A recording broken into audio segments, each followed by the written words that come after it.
이 시간 하나님께서 주시는 말씀은 출애굽기 20장 1절에서 17절까지의 말씀입니다.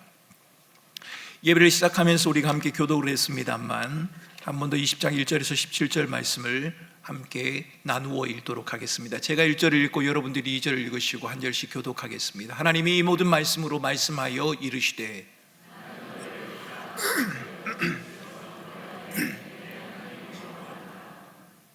너는 나 외에는 다른 신들을 내게 두지 말라.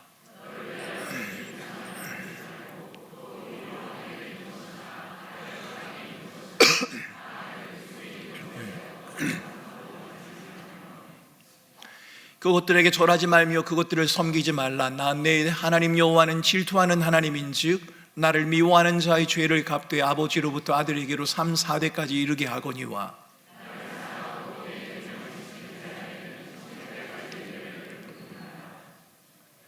너는 내 하나님 여호와의 이름을 망령되게 부르지 말라. 여호와는 그의 이름을 망령되게 부르는 자를 죄 없다 하지 아니하리라. 엿새 동안은 힘써 내 모든 일을 행할 것이나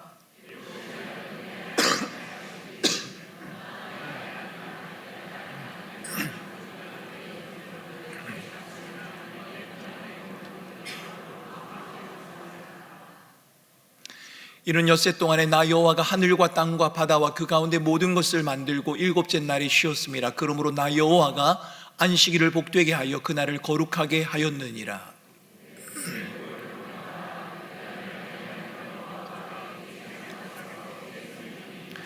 살인하지 말라.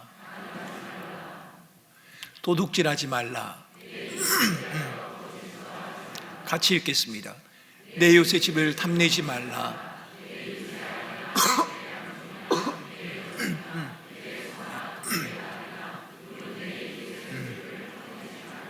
아멘. 주일학교 초등부로 섬길 때의 일입니다. 제가 신학교 들어가기 전 지금 기억하기로는 아마 대학교 1학년 때인 걸로 기억합니다. 전도사님이 십계명에 관한 설교를 몇 주간 하셨습니다. 그리고 마지막 날 결론을 십계명은 하나님 사랑과 이웃 사랑이 핵심이다 라고 이렇게 가르쳐 주셨습니다. 그리고 아이들에게 과제를 하나 냈습니다. 한 주간 동안 십계명을 열심히 외워라 라고 말입니다. 그리고 한 주가 흘렀습니다. 아이들이 교회에 찾아왔습니다. 겨울이었습니다. 매우 추운 겨울이었는데 한 아이가 추위에 떨면서 교회 안에 들어왔습니다.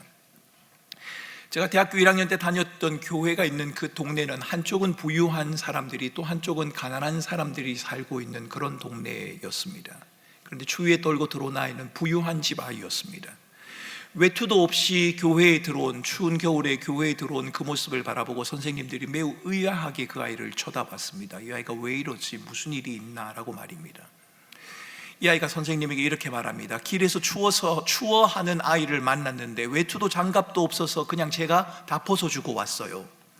십계명을 외우면서 전도사님의 말이 생각이 났는데 하나님과 이웃을 사랑하는 것이 십계명의 핵심이다. 그 말씀이 생각이 나서 제가 옷을 다 그냥 벗어주고 왔어요. 저는 집에 가면 다른 옷이 또 있으니까요.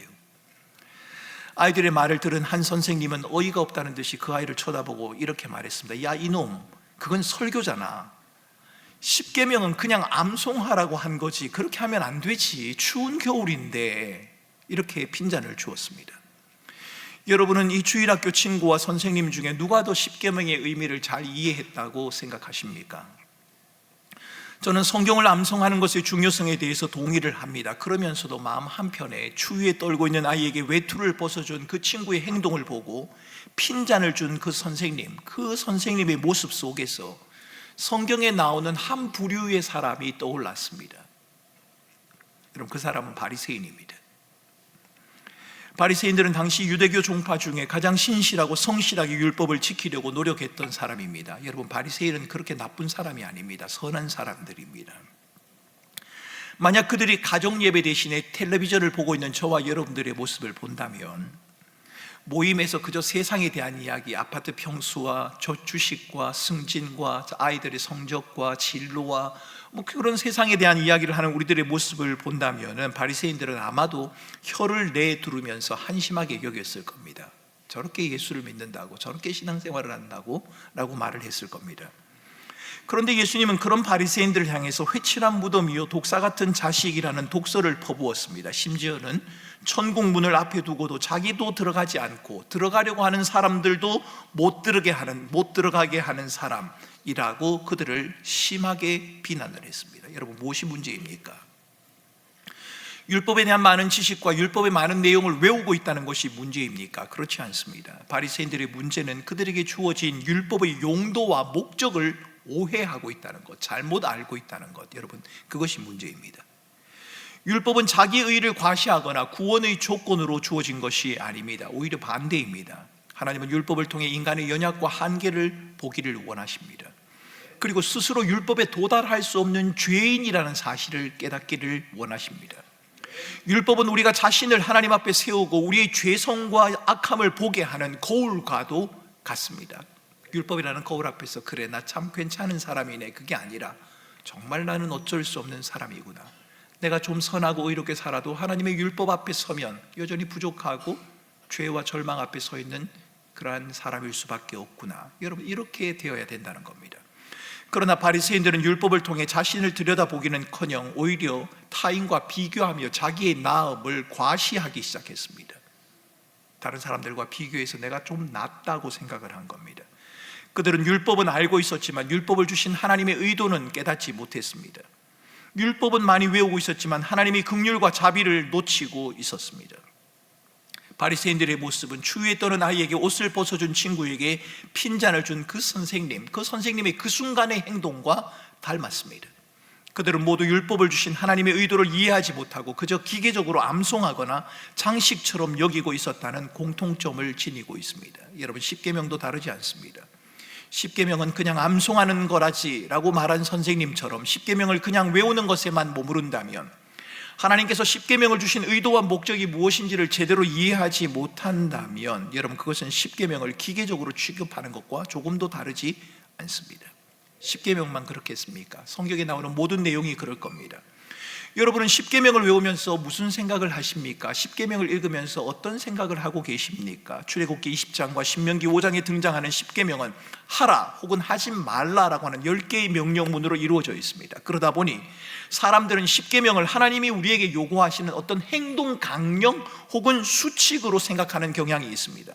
그러나 여러분, 우리는 십계명이 우리에게 무엇을 말하는지에 대한 답을 얻기 위해서 하라, 하지 말라는 명령에 앞서 등장하는 1절과 2절의 말씀에 주목할 필요가 있습니다. 하나님이 이 모든 말씀으로 말씀하여 이르시되 나는 너를 애굽 땅 종되었던 집에서 인도하여 낸 하나님 여호와라. 너를 애굽 땅 종되었던 집에서 인도하여 낸 하나님 여호와라. 여러분, 성경에서 어떤 내용을 이해하기 위해서는 그 내용을 말하고 있는 사람이 어떤 사람인지를 살펴볼 필요가 있습니다. 말하는 사람이 어떤 사람인가와 그 말하는 내용은 밀접한 관계가 있기 때문입니다. 여러분, 요한계시록을 읽어보면 그것을 알 수 있습니다. 요한계시록에 7교회가 나옵니다. 그 7교회에 주님께서 나타나시는데 주님의 모습이 다 다르게 나타납니다. 그리고 주어지는 메시지도 다 차이가 납니다. 교회를 향한 메시지와 나타나신 주님의 모습이 밀접한 관련이 있다는 거지요. 오늘 본문에서 하나님은 자신을 애굽 땅 종되었던 집에서 인도하여 낸 내 하나님 여호와라고 소개합니다. 이 말씀은 단순히 애굽에서 다른 곳으로 이스라엘 백성들을 인도하였다라고 하는 장소적인 이동을 우리에게 설명하려고 하는 것이 아닙니다. 하나님은 지금 이스라엘 백성들의 신분이, 이스라엘 백성들의 정체성이 변화되었다는 사실을 우리에게 말하고 있는 겁니다. 이것은 마치 결혼식에서 이제 두 사람은 한 몸이 되었고 부부가 되었다는 사실을 선포하는 성혼 선언과 같습니다. 이제는 혼자가 아닙니다. 부부가 되었습니다. 그런 것처럼 이제는 이스라엘이 노예가 아닙니다. 자유인입니다. 애굽의 종이 아닙니다. 하나님의 백성이 된 것입니다. 여기서 주의해야 할 것이 있습니다. 하나님께서 자유를 주시고 새로운 신분을 수여하셨다는 것, 이것은 이스라엘이 자기 마음대로 살아도 된다거나 고생 끝 행복 시작이라는 의미를 지니고 있지는 않습니다. 여러분, 간혹 주변에서 결혼만 하면 그만이고 끝이라고 생각하는 분들을 만날 때가 있습니다. 이런 사람들은 결혼만 하면 모든 문제가 해결되어 안정을 누린다는 낭만적인 생각을 가지고 있거나, 아니면 결혼을 통해 주어진 삶이 이전과는 다른 삶이라는 사실을 잘 받아들이지 못하는 경향이 있습니다. 여러분, 결혼 전과 결혼 후는 분명 다릅니다. 장로님이 아멘 하시지 않습니까? 대표로 하신 겁니다. 결혼 전에 자신이 모든 결정을 내리고 독립적인 삶을 살았기 때문에 결혼 후에도 상호 책임감이나 서로에게 책임감을 느끼는 것이나 서로를 위해서 감정적인 투자를 하는 것, 이것에 대한 부담을 회피한 채 혼자만의 삶을 계속 유지하려고 하는 사람이 있습니다. 나 원래 그렇게 산 사람이야 라고 그렇게 말합니다. 모든 것을 내 방식대로 처리하려고 하는 현상, 여러분, 이것은 분명 결혼에 대한 오해에서 비롯된 겁니다. 결혼하면 그렇게 살면 안 됩니다. 만약 그렇게 살 의도가 있다면 결혼하지 말아야 합니다. 기다려야 합니다. 결혼 생활에서 누리는 행복과 기쁨은 내 마음대로 하는 것에서 비롯되는 것이 아니기 때문입니다. 서로를 위한 존중과 배려에서 결혼의 행복과 기쁨이 있는 것 아닙니까? 자기의 원함이나 무엇이건 할 수 있는 자신의 자유를 앞세우는 것이 아니라 오히려 자기의 원함을 내려놓는, 상대의 원함을 헤아릴 때 그 속에서 안정감을 누리고 행복과 기쁨을 맛보는 것, 여러분, 그것이 결혼 아닙니까? 결혼 생활의 출발은 내가 아니라 우리가 되었다는 것이요, 결혼 생활의 출발은 누군가의 아들과 딸이라는 것을 앞세우는 것이 아니라 한 아내의 남편이요, 한 남편의 아내라는 사실이 강조되는 것에서 시작되는 겁니다. 더 이상 나 혼자가 아니라 아내와 남편이라고 하는 우리로서 시작하는 것, 그것이 바로 결혼입니다. 신분이 변합니다. 정체성이 변했습니다. 결혼 전에는 마음대로 살아도 됐습니다. 그러나 결혼 후에는 아닙니다.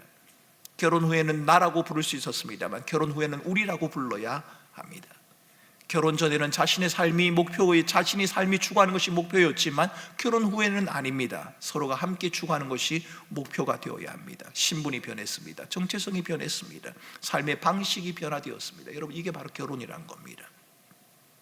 하나님이 이스라엘에게 주신 자유도 마찬가지입니다. 하나님이 주신 자유, 그것은 애굽의 노예 생활에서 하나님이 백성이 되었다라고 하는 사실에서 시작되어야 합니다. 자유는 무엇이건 나의 원함대로 하는 것이 아니라 하나님과의 관계 안에서 설명되어야 한다는 겁니다. 결혼 생활에서의 행복과 기쁨이 자신의 만족과 자신의 원함을 추구하는 것이 아니라 남편과 아내의 관계 속에서 이루어져야 하는 것처럼 이스라엘 백성들 또한 하나님과의 관계 속에서 자유와 기쁨과 만족을 말해야 하는 것입니다. 아버지 되신 하나님, 우리를 구원하시고 자유하게 하신 하나님, 그 하나님의 다스림과 인도하심 안에서 그분과 함께 살아가는 것, 여러분, 이것이 바로 성경이 말하는 진정한 자유입니다. 애굽 땅 종되었던 집에서 인도하여 낸 내 하나님 여호와라 라고 하는 십계명의 서문, 그것은 그 사실을 분명하게 말합니다. 십계명의 서문은 하나님께서 여호와 우리 하나님이시고 구속자이시므로 우리는 하나님의 다스림 안에 머물러야 하고 하나님이 주신 모든 계명을 따라 살아가는 것이 마땅하고 그분과의 관계 속에서 살아가야 한다는 사실을 지금 우리에게 말하고 있는 겁니다. 하나님은 이스라엘 백성들에게 율법을 지키면 내 백성이 될 것이다, 그렇게 말하지 않습니다. 이 정도는 지켜야 내 백성답지라고 의무적으로 십계명을 주신 것도 아닙니다. 십계명은 구원을 얻기 위한 수단도 아니고 조건도 아닙니다. 구원받은 하나님의 백성이 그 은혜에 합당하게 거룩한 삶을 살아가기 위한 방편이요, 지침이고 원리입니다. 이것은 마치 남편과 아내의 서로를 향한 사랑의 표현이자 그 사랑에 감사하며 신뢰로 응답하는 것과 같습니다. 여러분, 만약 남편과 아내가 의무적으로 서로 사랑하고 신뢰하고 있다면 여러분의 가정은 그렇게 행복하지 못할 겁니다. 거기에 사랑이 없다면 말입니다. 여러분, 저희들 사무실에서 우리 아이들을 데리고 예배드리는 엄마 아빠들이 계십니다. 여러분, 그게 의무적이라면, 아이를 돌보고 살피는 것이 의무적이라면 너무 무겁고 힘이 들 겁니다. 그런데 그렇지 않을 겁니다. 아이를 사랑하기 때문에 시간과 자신의 삶을 희생하면서도 기꺼이 아이들과 함께하는 것 아닙니까? 사랑하기 때문에. 저는 결혼식 주례를 할 때 신랑과 신부에게 자기의 서약문을 써오게 합니다.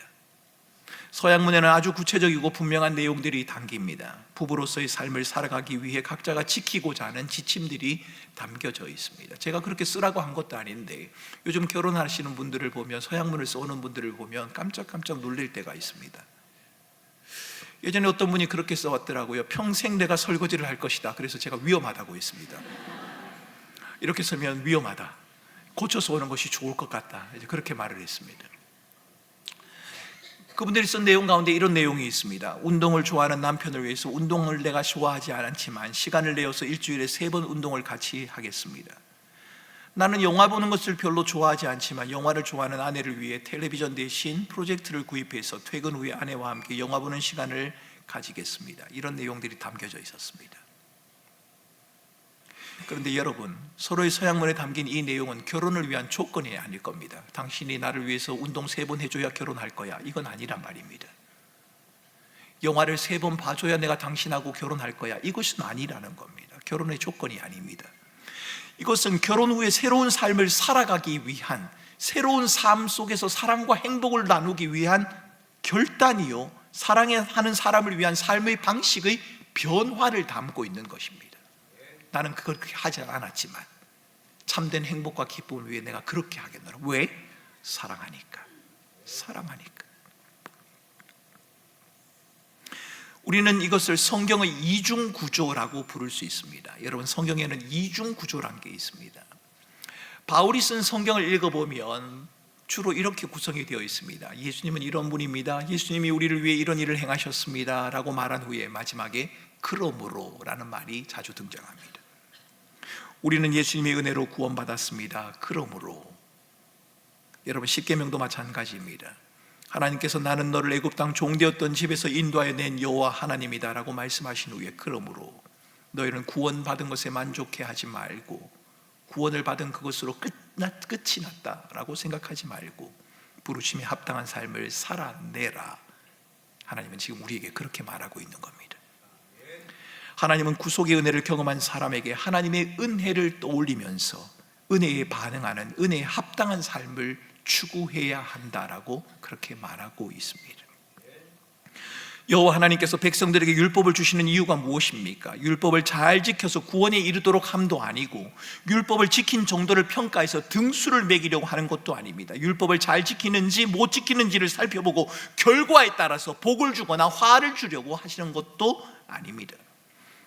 이스라엘 백성들이 애굽을 떠난 상태에서 홍해를 건너 광야에서의 새 역사를 시작하는 시내산에서 하나님께서 계명을 주신 것 아닙니까? 이 계명을 잘 지키면 내가 애굽에서 나오게 해주겠다, 그것이 아니라 하나님께서는 이미 그들을 애굽에서 건져내시고 광야의 길을 걷고 있는 가운데 하나님께서 십계명을 주시지 않으셨습니까? 하나님께서는 백성을 구원할 목적으로 십계명을 주신 것이 아니라 구원받은 이후에 하나님의 백성답게 살 수 있게 하시려고 십계명을 주신 것이 분명합니다. 십계명은 구원을 얻을 수 있는 방편이나 수단이 아니라 구원받은 하나님의 백성의 거룩한 삶을 위한 지침이라는 사실, 여호와 하나님은 구원받은 백성이라면 마땅히 따라야 할 삶의 지침이라고 하는 사실, 그것을 지금 우리에게 말하고 있는 겁니다. 여러분, 제가 지침, 원리 이 단어를 쓰고 있는 이유가 있습니다. 왜 십계명을 행동적인 어떤 규범이라던가 행동 수칙이라던가 그렇게 말하지 않고 제가 어떤 지침, 원리 이런 말을 쓰고 있는 것이겠습니까? 그 이유는 십계명이 우리 삶에 벌어지는 모든 일에 대해서 일일이 언급하는 것은 아니기 때문입니다. 여러분, 십계명이 아주 많은 부분에 대해서 말하고 있습니다. 부모와 자녀 간의 관계에서는 이웃에 대해서는 어떻게 해야 되는지, 자기에 대해서는, 하나님에 대해서는 어떻게 해야 되는지, 거짓말할 때는 어떻게 하는지, 여러 가지 것들을 아주 광범위하게 말하고는 있습니다만, 그럼에도 불구하고 이 10계명이, 10가지의 계명이 우리의 삶의 모든 문제를 다 다루고 있지는 않습니다. 하지만 우리의 삶이 마땅히 향해야 하는 방향, 우리의 삶을 보호하기 위한 울타리와 같은 어떤 가이드라인, 원칙을 지금 우리에게 제공해 주고 있습니다. 마치 방향을 알려주는 방향타와 같다고나 할까요? 그래서 여러분, 저는 이것을 원리 혹은 지침이라고 여러분에게 말씀드리는 겁니다. 여러분, 제가 본문을 통해 강조하고 싶은 것은 은혜로 구원을 받은 그리스도인의 삶은 반드시 은혜에 합당한 열매로 드러나야 한다는 겁니다. 완전하지 않을 수도 있습니다. 그러나 분명한 것은 은혜를 통해 구원을 받은 그리스도인이라면 반드시 은혜에 합당한 열매로 드러나야 합니다. 만약 여러분의 마음 가운데 은혜에 대한 감사와 감격도 없고 진정한 회개도 없고 하나님의 다스림과 원하심에 대한 진지한 고민도 없고 그저 자기의 원하는 삶만을 고집하고 있다면, 여러분은 어떻게 하면 십계명을 좀 더 잘 지킬 수 있을까를 고민할 것이 아니라 여러분의 믿음이 정말 괜찮은 것이 맞는가를 확인을 해야 합니다. 여러분이 예수 믿는 것이 맞느냐는 말입니다. 여러분이 믿는다고 하는 예수가, 성경이 말하고 있는 예수가 맞느냐는 말입니다. 저와 여러분이 믿는다고 말하는 그 단어가 성경이 우리에게 요구하고 있는 그 믿음이 맞느냐는 것입니다.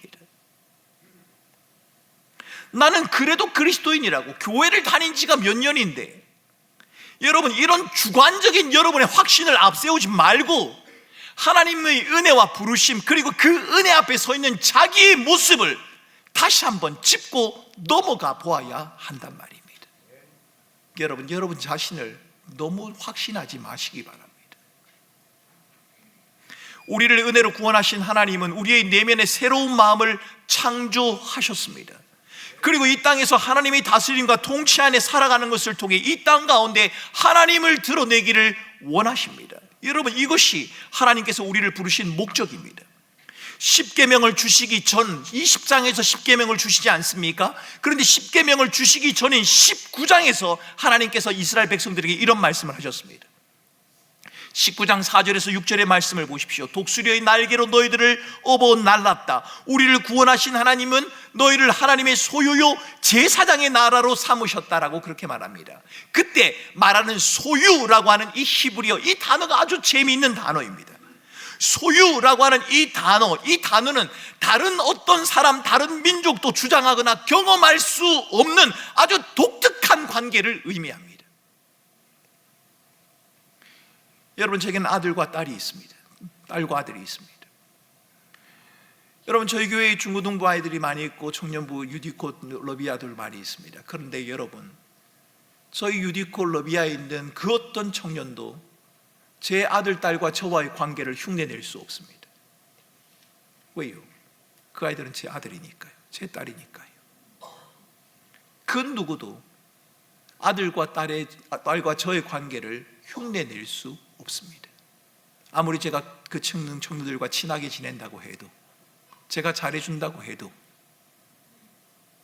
제가 그들의 아버지가 아니지 않습니다. 소유라고 하는 단어가 바로 그 단어입니다. 하나님이 여러분을 자녀로 삼았습니다. 그것을 그 누구도 흉내낼 수 없다는 말입니다.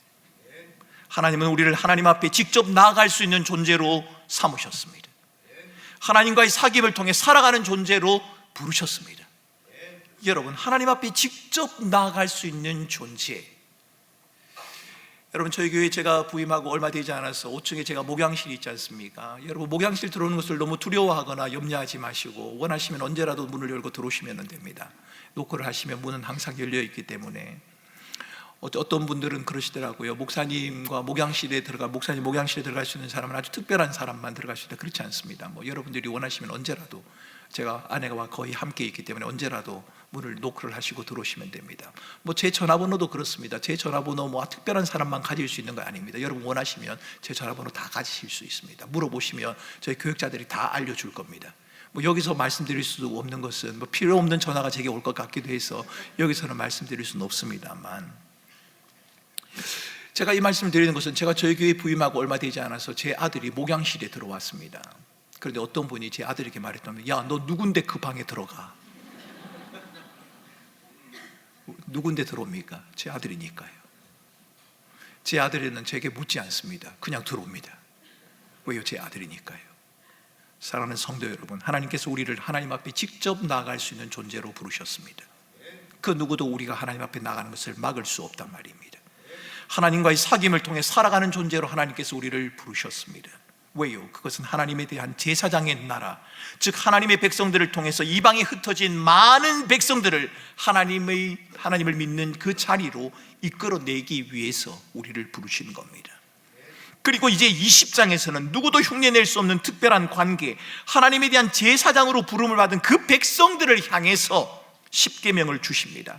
그 십계명을 주시면서 나는 너를 애굽 땅 종되었던 집에서 인도하여 낸 내 하나님 여호와라 이렇게 말씀하십니다. 여러분, 저는 그리스도인들이 도덕적이고 윤리적이어야 한다 이 말에 동의합니다.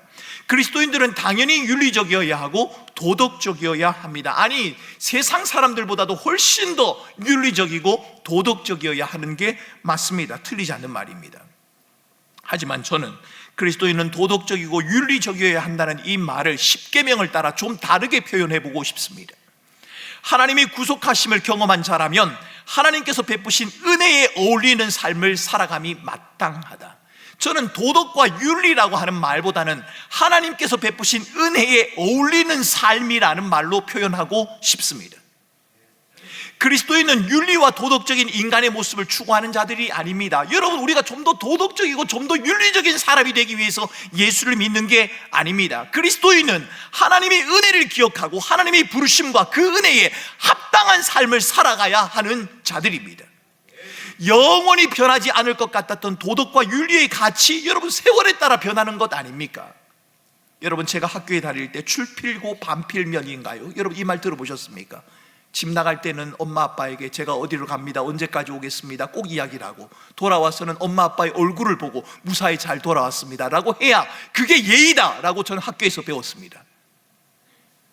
저희 아이들도 가끔 그렇게는 합니다. 근데 그렇게 안 할 때도 있습니다.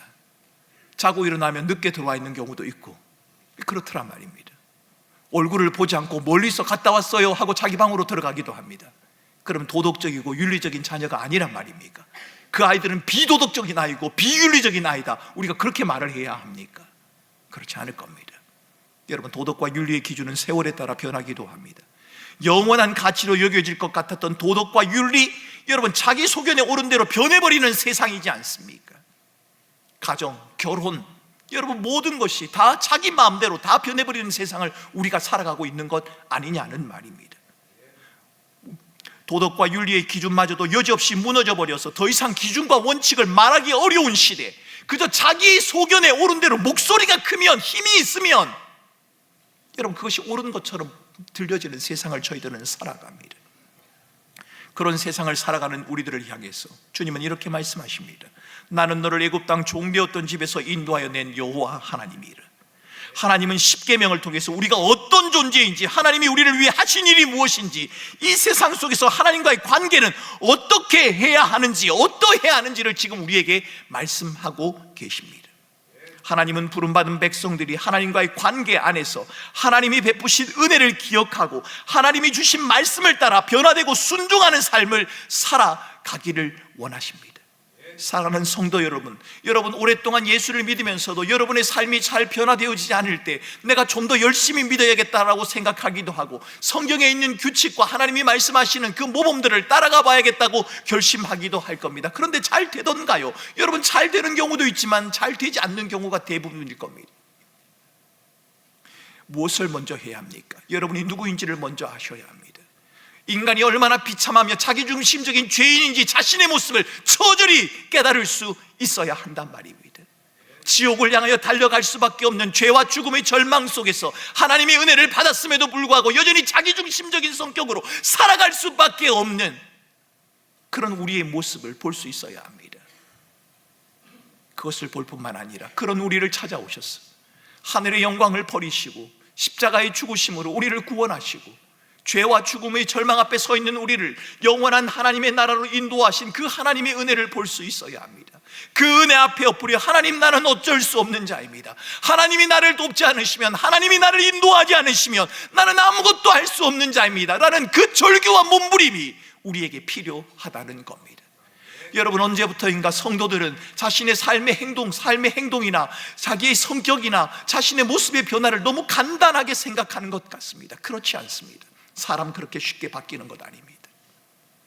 사람 그렇게 쉽게 바뀌는 것 아니기 때문에 예수 그리스도께서 친히 하늘의 영광 보좌를 버리시고 십자가에 죽는 것을 선택하셨단 말입니다.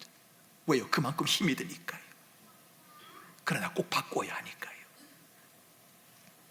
우리의 의지와 노력이 우리의 삶을 바꾸는 것이 아니라 우리를 위해 베풀어 주신 하나님의 은혜와 사랑이 우리를 바꾸어 놓는 것입니다. 하나님의 부름을 받은 백성들이 하나님과의 관계 안에서 하나님이 베푸신 은혜와 사랑을 기억하면서 하나님이 주신 말씀을 따라 변화되고 순종한 삶을 살아가려고 힘쓰고 애쓰는 것, 여러분, 이것이 우리에게 필요한 겁니다.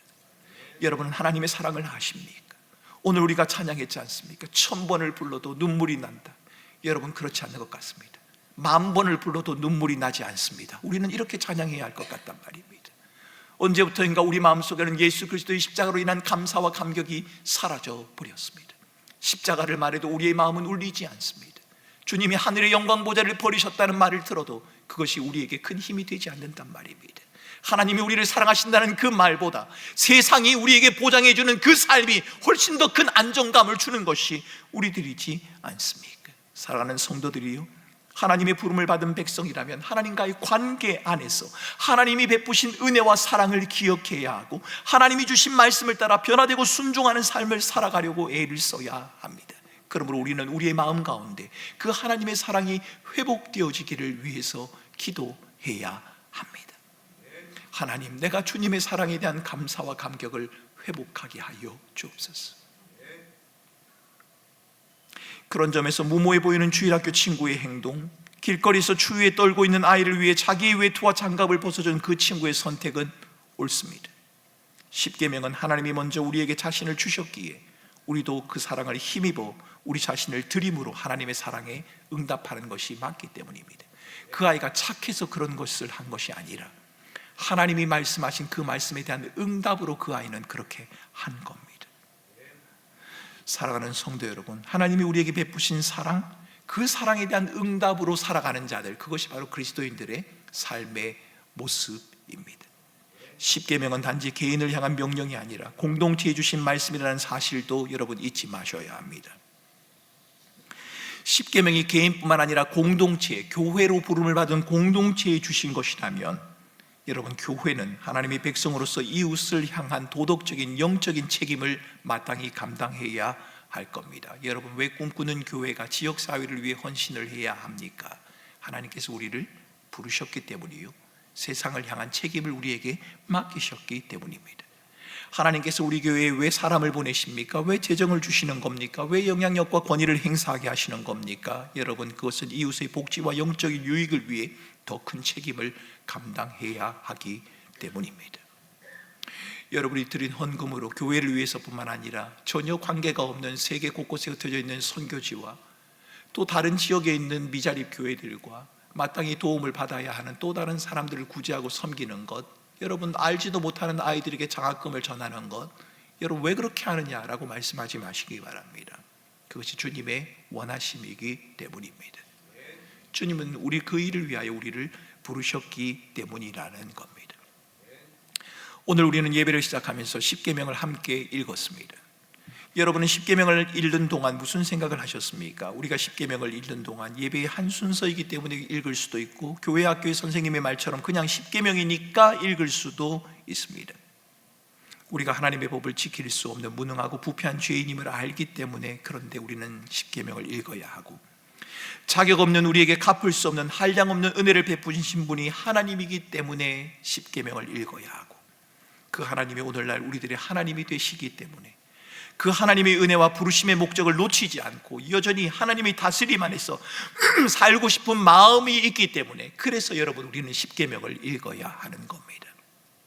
십계명을 외우는 우리의 믿음은 언제나 감사의 신앙으로 표현되어야 하고, 감사의 신앙은 모든 삶의 영역에서 언제나 일상의 거룩함으로 나타나야 합니다. 왜요? 우리에게 새로운 신분을 수여하신 분이 하나님이시기 때문이고, 하나님의 영광스러운 사역에 참여시키신 분도 하나님이시기 때문입니다. 하나님은 시내산에서 모세를 통해 자기 백성에게 십계명을 주셨고, 이제는 하나님께서 그 주신 율법을 돌비가 아니라 저와 여러분들의 마음에 새기셨습니다. 꽤 오랜 시간이 지난 지금 저는 그때 십계명은 그냥 외우는 거 아니냐, 왜 추운데 옷을 벗어주고 오는 그런 어이없는 일을 했느냐라고 말했던 그 교사, 그 선생님, 여러분 이제는 더 이상 십계명을 그냥 외우지 않고 그 속에서 자신의 비참함과 하나님의 은혜를 보며 늘 순종하는 자세를 지니고 살아가고 있을 것이다. 여러분 저는 그렇게 기대합니다. 십계명을 암송하며 추위에 떨고 있는 아이를 위해 기꺼이 옷을 벗어주었던 그 친구, 이제는 어른이 되었겠지요. 그 친구 역시도 십계명을 암송하는 동안 성령 하나님이 마음에 빛을 비추어 주셔서 회개와 믿음의 삶이 더욱 깊어져 가고 있으리라 그렇게 기대합니다. 그런데 여러분, 그 선생님과 그 친구뿐만 아니라 우리 모두의 삶이 좀 그랬으면 좋겠습니다. 십계명은 그냥 외우는 게 아닙니다. 성경은 그냥 읽는 게 아닙니다. 설교는 그냥 듣는 게 아닙니다. 죄로 인해 망가져버린 인생의 모습을 비추며 읽어야 하고, 소망 없는 우리에게 은혜를 베푸시는 하나님의 사랑이 그곳에 담겨 있다는 것을 알고 읽어야 합니다. 그래서 우리로 하여금 끊임없이 옛사람을 벗고 새 사람으로 살아가도록 책망하고 깨우치고 격려하라는 하나님의 은혜의 선물, 여러분, 그것이 바로 십계명이고 그것이 바로 성경이고 그것이 바로 하나님의 말씀입니다. 그래서 우리는 오늘도 십계명을 외우면서 십계명을 주신 하나님을, 하나님의 변함없는 사랑을, 하나님의 은혜 없이는 살 수 없는 우리들의 모습을 떠올리게 되는 겁니다. 나는 애굽 땅 종되었던 집에서 인도하여 낸 내 하나님 여호와라. 하나님이 지금도 우리에게 그렇게 말씀하십니다. 내가 너의 신분을 바꾸어 놓지 않았느냐? 내가 너를 구원하지 않았느냐? 내가 너를 사랑하지 않느냐? 내가 너와 끝까지 함께 하지 않느냐? 그러니 이제는 너의 원함대로 살지 말고 나와의 관계 안에서 너의 자신의 모습을 발견하며 너에게 베푸신 하나님의 은혜와 사랑을 기억하면서 날마다 옛사람을 벗어버리고 새 사람으로서의 삶을 나와 함께 살아가자. 주님은 그렇게 말씀하신단 말입니다. 이번 한 주간도 저와 여러분이 이러한 믿음의 여정에 연속이 되어지기를 바랍니다. 때로는 변화가 더디기도 하고 때로는 넘어지고 실패하기도 하겠지만 우리를 부르신 하나님의 사랑은 우리를 포기하지 않으시기 때문에 여러분, 그 포기하지 않으시는 주님의 손길을 붙들고 끝까지 가다 보면 어느덧 변해 있는 우리 자신들의 모습을 발견하게 될 것입니다. 우리 신분을 새롭게 하신 그 하나님의 은혜를 기억하며 하나님의 사랑을 부여잡고 이번 한 주간을 믿음으로 살아가는 성도들 되실 수 있기를 주님의 이름으로 축원합니다. 이런 이야기가 나옵니다. 말세가 가까울수록 사랑이 식어질 것이다. 사람들은 하나님을 사랑하는 것보다 돈을 더 사랑하고 사랑이 식어지가는, 사랑을 쫓기보다는 사람들은 자기의 귀에 즐거운 소리를 쫓을 것이다. 성경은 그렇게 말을 합니다. 그런데 참 안타까운 것은 그리스도인들마저도 하늘의 영광을 보좌를 버리시고 이 땅에 오신, 지옥으로 갈 수밖에 없는 죄와 죽음의 절망에 서 있는 우리를 영원한 하나님의 나라로 옮겨 놓으신 그 하나님의 사랑을 의지하기보다 우리의 귀에 들리는 좋은 소리를 의지하고 내 마음에 하고 싶어하는 자기중심적인 성향을 더 의지하고 신뢰하며 살아간다는 겁니다. 오늘 성경은 그게 아니라고 말합니다. 너희는 그런 사람이 아니라고 말합니다. 애굽의 종되었던 곳에서 너희를 인도하여 낸 하나님 여호와인 것을 너희들이 기억하라고 말합니다. 여러분, 우리는 하나님의 자녀입니다. 하나님의 백성입니다.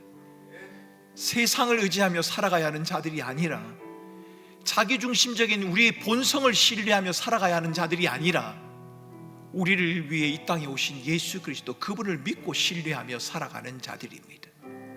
하나님, 내가 그리스도인이라는 이 정체성을 회복할 수 있도록 주님 도와주십시오.